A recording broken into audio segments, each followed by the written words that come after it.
아멘. 부르신 하나님께서 또한 우리를 확신하게 하십니다. 부르신 하나님께서 또한 우리를 확신하게 하십니다. 이미 우리가 살펴본 대로 앞장 5장 13절에서 15절 말씀에 이제 여호수아가 하나님 말씀에 따라 순종하며 이제 그 여리고성 전투로 나아가는 길에 하나님은 재차 여호수아에게 무엇이 가장 중요한지를 확인하게 하셨습니다. 그래서 여호와의 군대 대장을 보내셔서 여호수아 앞에 만나게 하시고, 만났을 때 여호수아가 묻죠. 당신은 우리를 위하느냐 적들을 위하느냐라고 물었을 때 군대 대장이 나는 하나님을 위하여 왔다.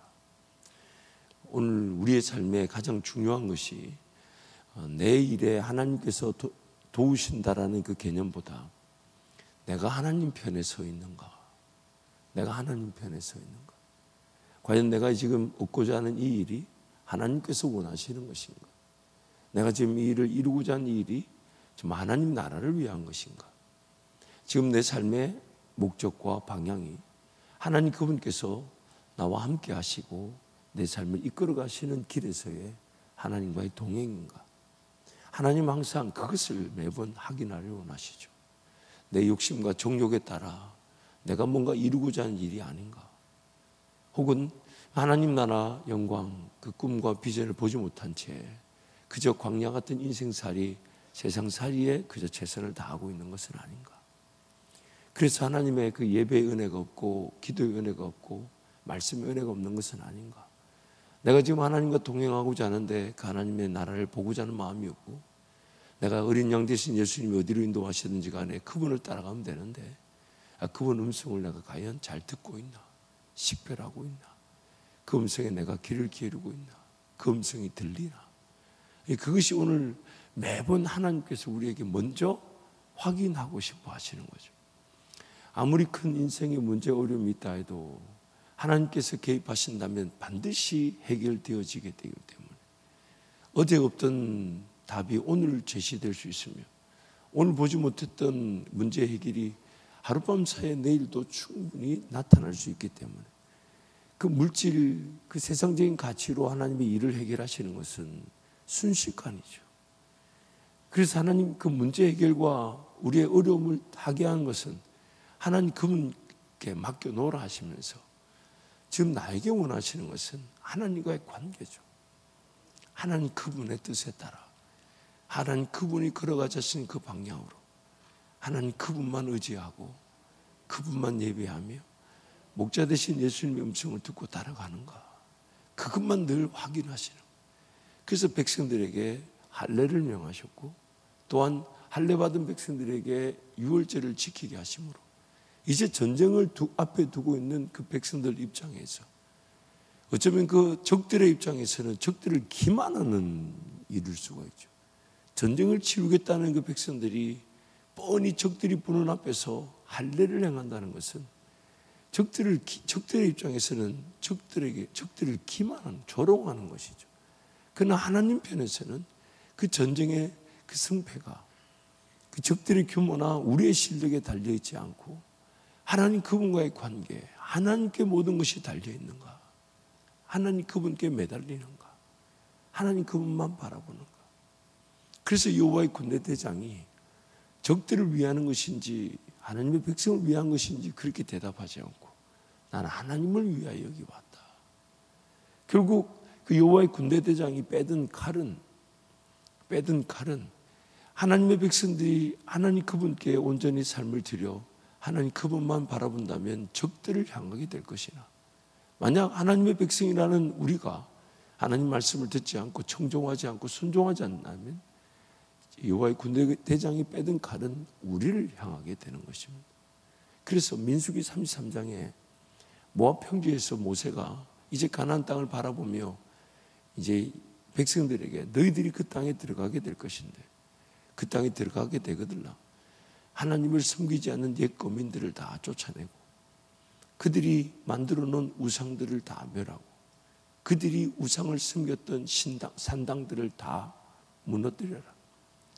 그리하면 너희가 그 땅에서 형통하게 될 것이나 만약 그들을 쫓아내지 않고 그 우상들을 제거하지 않고 그 예배드리는 우상의 산당을 무너뜨리지 않으면 내가 그들에게 행하기로 한 것을 너희에게 행하겠다.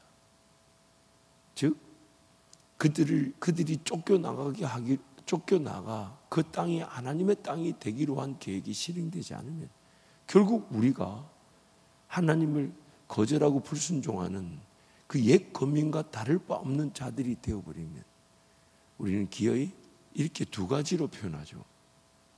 그 땅이 하나님을 섬기지 않는 자들을 토하여 내칠 것이고 하나님께서 그 옛 거민을 쫓아내기로 한 계획을 하나님의 백성이랄지라도 우리에게 실행하시겠다고 말씀하시는 거예요. 그래서 이것을 신명기 28장에서 두 가지 길이 우리에게 있으니 잘 선택하라고 제안하는 것입니다. 첫 번째 길은 생명과 복에 관한 길이죠. 그래서 이건 1절부터 14절까지 14절에서 말씀합니다. 모든 게 다 형통한다. 떡반죽 그릇이 형통하고 나가는 길에도 형통하고 들어오는 길에도 형통하고 네가 어디로 가든지 다 형통할 것이다. 근데 15절부터 68절까지 54절입니다. 생명과 복에 관한 말씀은 1절부터 14절 14절인데 15절부터 68절까지 54절은 저주와 화에 대한 말씀. 그러나 네가 만약 하나님 말씀을 듣지 않고 지금 이것은 세상 사람들한테 하는 소리가 아니에요. 세상 사람들은 한 가지 길밖에 없어요. 지옥 길밖에 없고 저주와 화의 길밖에 없어요. 그들은 돌아설 만한 기회조차 없어요. 하나님께서 오늘 우리를 구원하게 하신 것은 이제 복과 생명, 저주와 화의 이 두 가지 길이 있는 것 중에 너는 어디에 마음을 다하고 뜻을 다하고 힘을 다하여 목숨을 걸어 따르겠냐. 이게 축복이죠. 이게 은혜죠.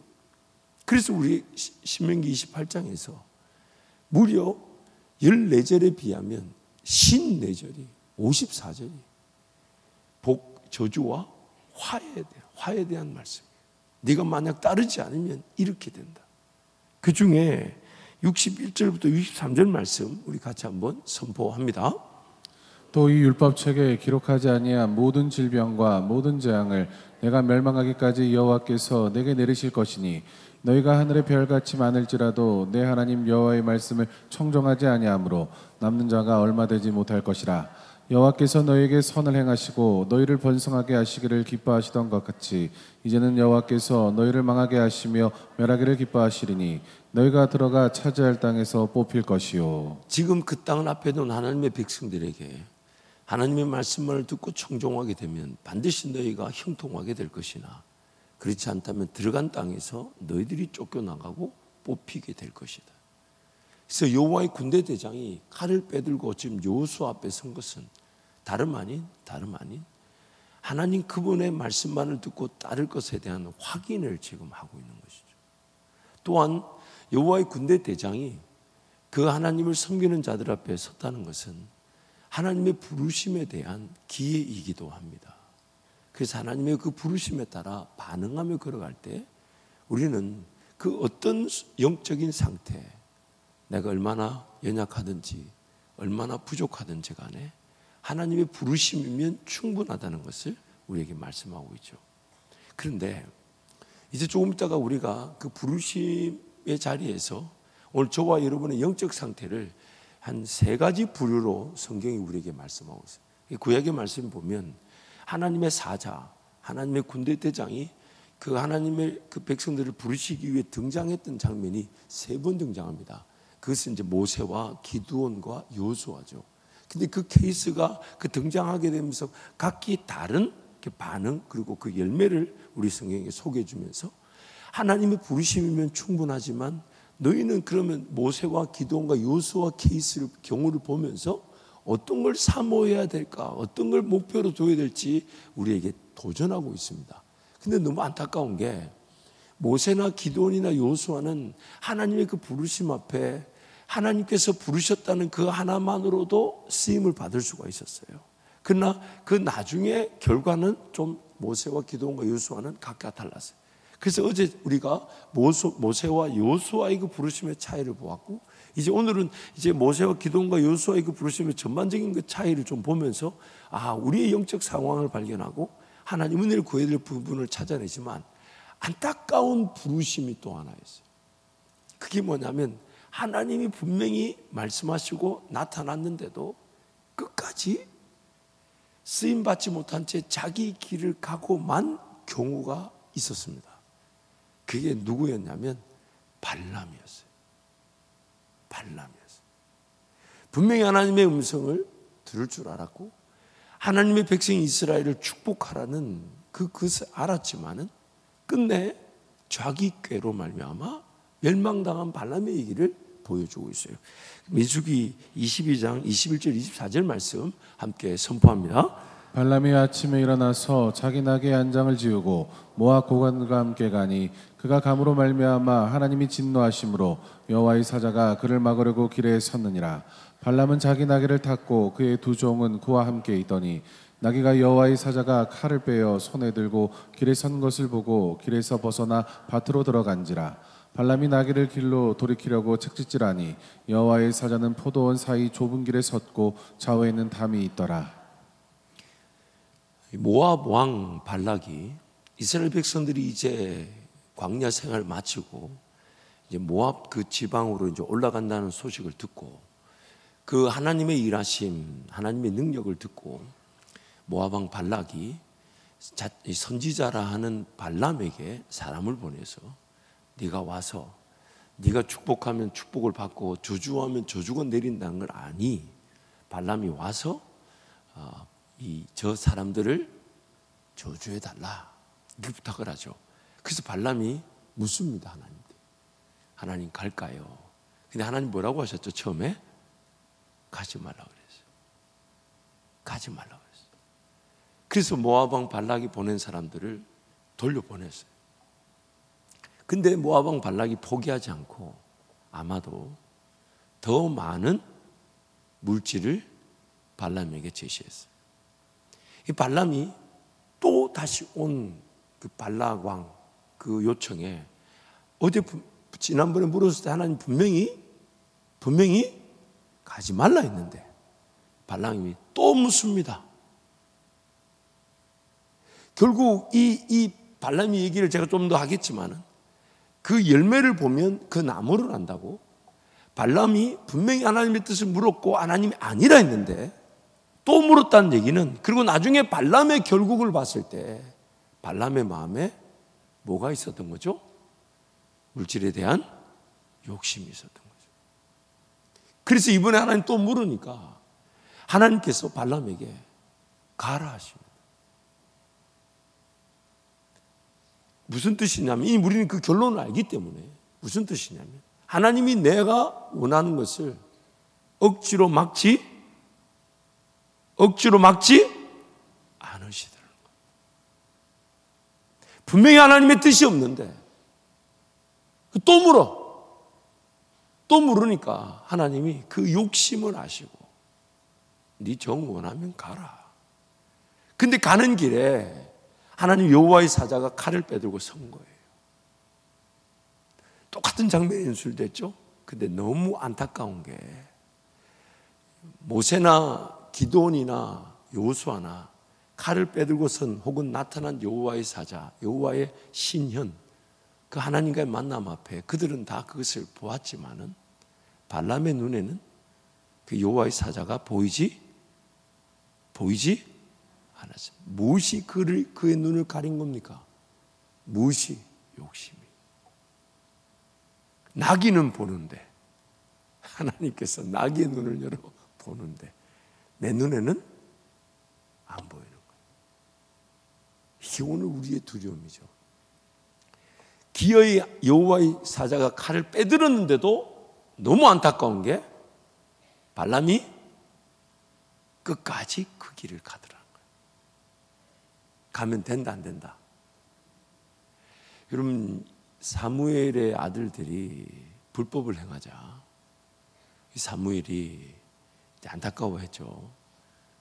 그래서 이스라엘 백성들이 사무엘의 아들들이 불법을 행하는 것을 빌미로 우리도 다른 열방들처럼 왕을 세워달라라고 하나님께 요구합니다. 그래서 하나님께서 그것을 사무엘이 불편하니까 불편하지 마라. 내가 더 불편하다. 저들이 너를 부린 것이 아니라 하나님 나를 부린 것이다. 이렇게 말씀하시면서 근데 그들의 요구를 들어주십니다. 그리고 그들의 요구를 들어주실 때에 분명히 그 요구가 틀렸다는 것을 사무엘의 말 한마디에 그 우레가 때리면서 이스라엘 백성들이 두려워하게 만드셨죠. 그때 이스라엘 백성들이 이렇게 나옵니다. 우리가 범죄하였습니다. 우리가 죄를 지었습니다. 라고 말하지만 그들이 왕을 구한 것을 철회하지 않았습니다. 그리고 그때 뽑혔던 왕이 사울이었죠. 그리고 사울의 평생 내내 사울이 하나님의 그런 예언도 경험하고 영이 임한 것을 분명히 경험했음에 불구하고 왕으로 세워진 그 순간부터 죽는 순간까지 단 한 번도 하나님을 예배하거나 인정하지 않았습니다. 발람의 계리를 하나님께서 칼을 빼들고 막으셨어요.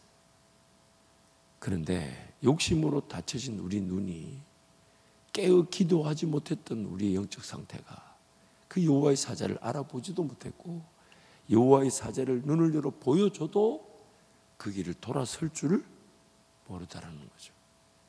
이게 오늘 우리의 두려움이죠. 그리고 발람이 그렇게 여호와의 사자를 칼을 빼들고 이렇게 확인시켜줬는데 하나님께서 그 전부터 뭐라고 얘기하셨냐면 발람에게 그래 네가 정 원하면 가되 하나님께서 너에게 말씀하시는 것만 말해라. 딴 거 하지 마라. 기가 막혀. 하나님 너 가되 하니까 하나님께서 매 순간 그 선택하면 안 되는데 내가 선택하는 것을 용납하셨고 그 선택하면서 그 길 걸어가면 안 되는데 그 길 걸어가는 걸 용납하셨고 그 길 걸어가는 길에 너 가거들랑 그렇게 하면 안 된다라고 그 순간에 걸맞는 대비책을 예방을 다 하셨어요.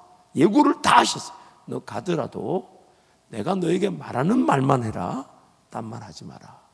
그렇게 얘기했는데 발람이 가자마자 정말 하나님이 말씀하라 하신 이스라엘 백성들을 축복만 하는 것으로 성경 끝난 듯 보이지만 나중에 이제 민수기 뒤에 부분과 우리 베드로후서 말씀 보면 발람이 돈을 받고 발락이 요구한 대로 그 자리에서 조주는 하지 않았지만 꾀를 흘리죠.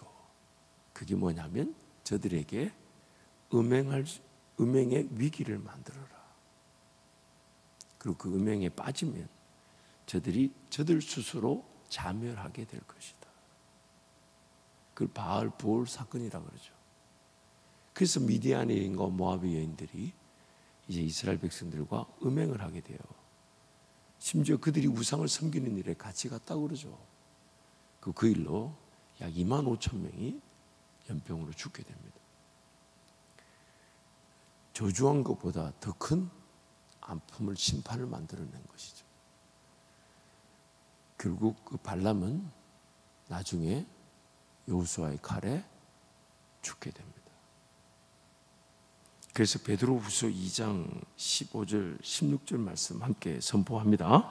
그들이 바른 길을 떠나 미혹되어 부올의 아들 발람의 길을 따르는도다.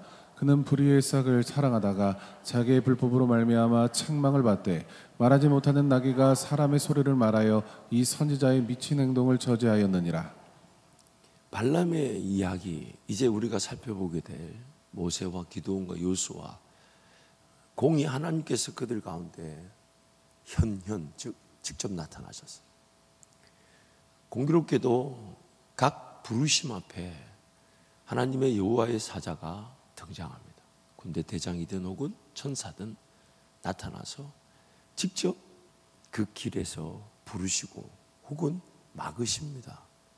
근데 우리가 욕심의 눈이 가려져 있어서 하나님 나라 그 영광의 기회로서 삶을 하나님께 드리지 못한 것도 안타까움인데 내 욕심이 하나님 나라를 보지 못한 채 그래서 하나님을 섬긴다고 하면서 내 욕심의 눈에 가려진 대로 살아갈 수가 있다는 거예요.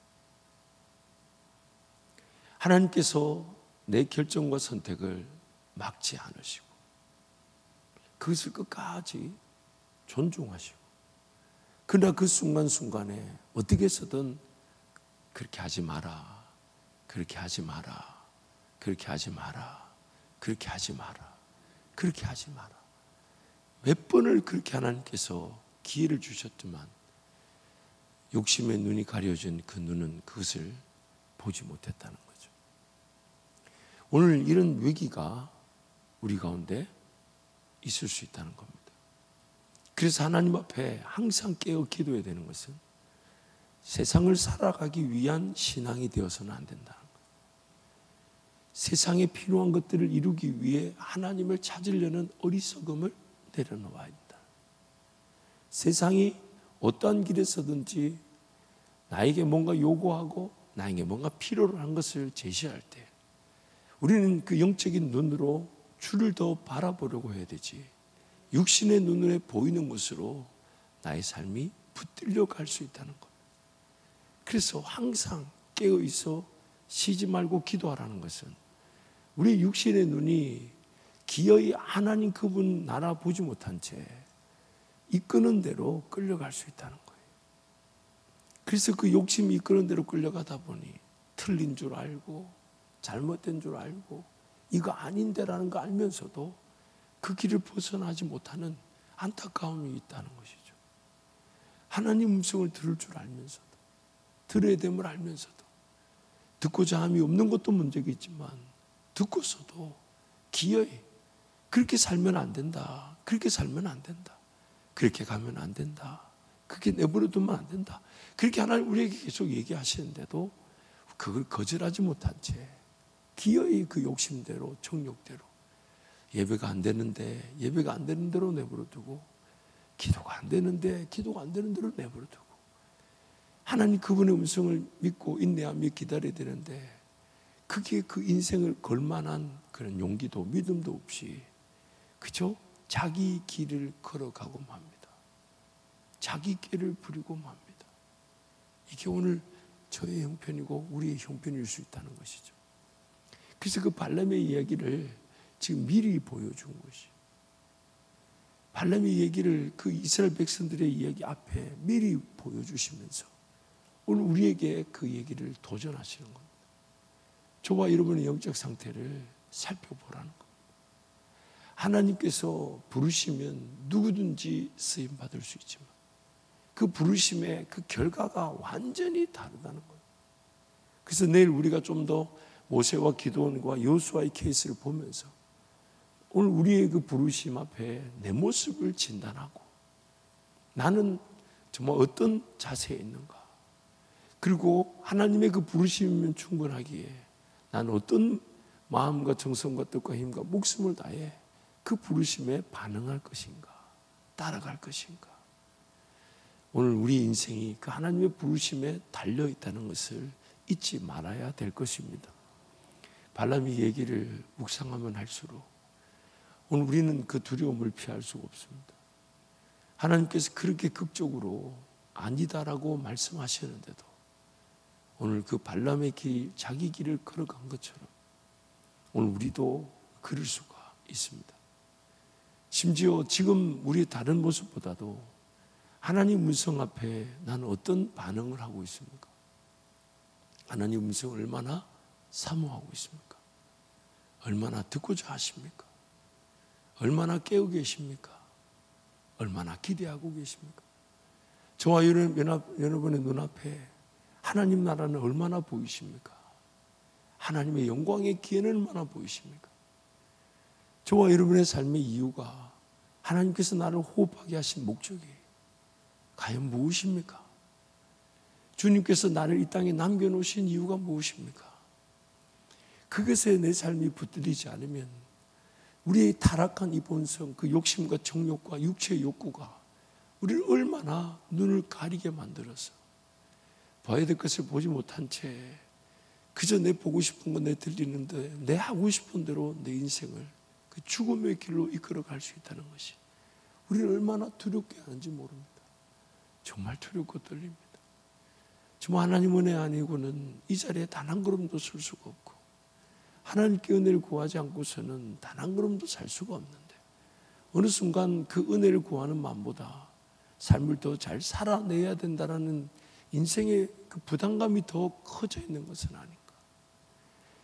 내가 잘 살아내야만이 하나님의 백성이 되는 게 아니라 있는 모습 그대로 주님께 달려나와 하나님 한 분이면 충분함이 우리의 신앙인 것인데, 어느 순간 하나님께 달려나와 그분을 만나고자 하고, 그분을 예배하고자 하고, 그분을 섬기고자 하고, 그리고 뭔가 보여주지 않으셔도 지금 이 예배가 내 인생의 목적이며, 뭔가 나타나지 않아도, 해결되지 않아도 지금 이 순간의 기도가 내 삶의 목적인 것인데, 뭔가 해결할 일이 없고 처리할 일이 없고 풀어야 될 문제가 없을 때는 기도조차 되지 않았던 내 삶, 기어이 문제가 터지고 어려움이 터져야만이 기도 자리에 달려나왔던 것들은 뭔가 가리어진 채 내 욕심과 정욕에 붙들려서 살았던 삶을 반증하는 건 아닐까요?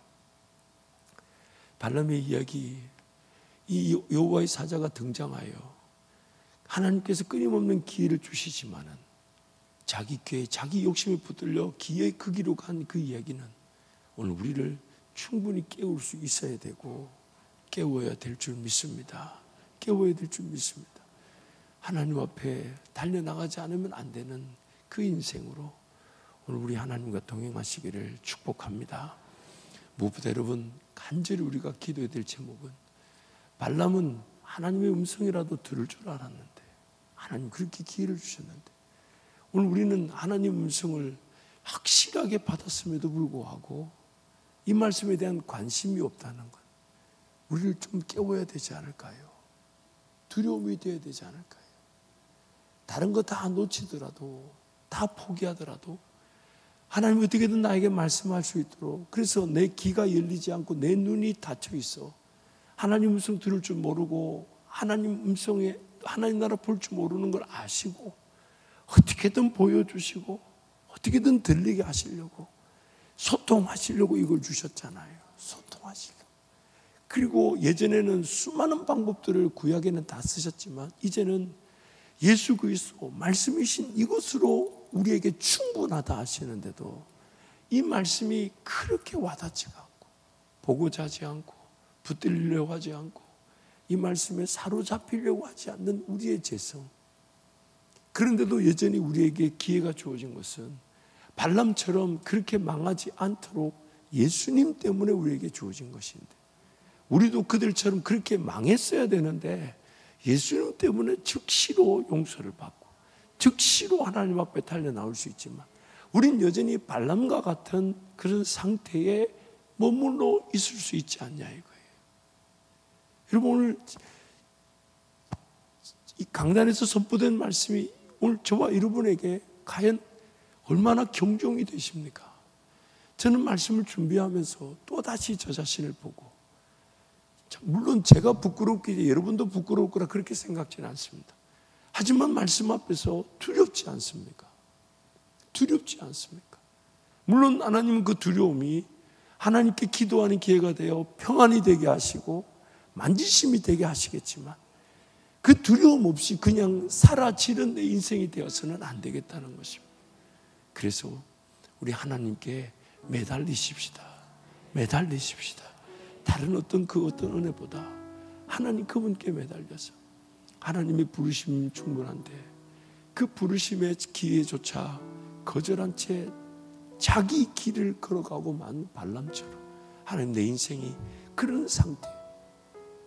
그래서 성경이 우리에게 지금 도전하는 바가 뭐냐면, 발람은 그 자기 꾀로 기회에 멸망당하고 말았지만 오늘 우린 예수님 때문에 멸망당하지는 않지만 발람과 같은 상황에 있을 수 있지 않나. 발람과 같은 상황. 그러게 여러분, 우리 하나님의 은혜를 구하면서 말씀과 기도의 자리에서 주님을 더욱 사모함이 삶의 전부가 되고 중심이 되기를 축복합니다.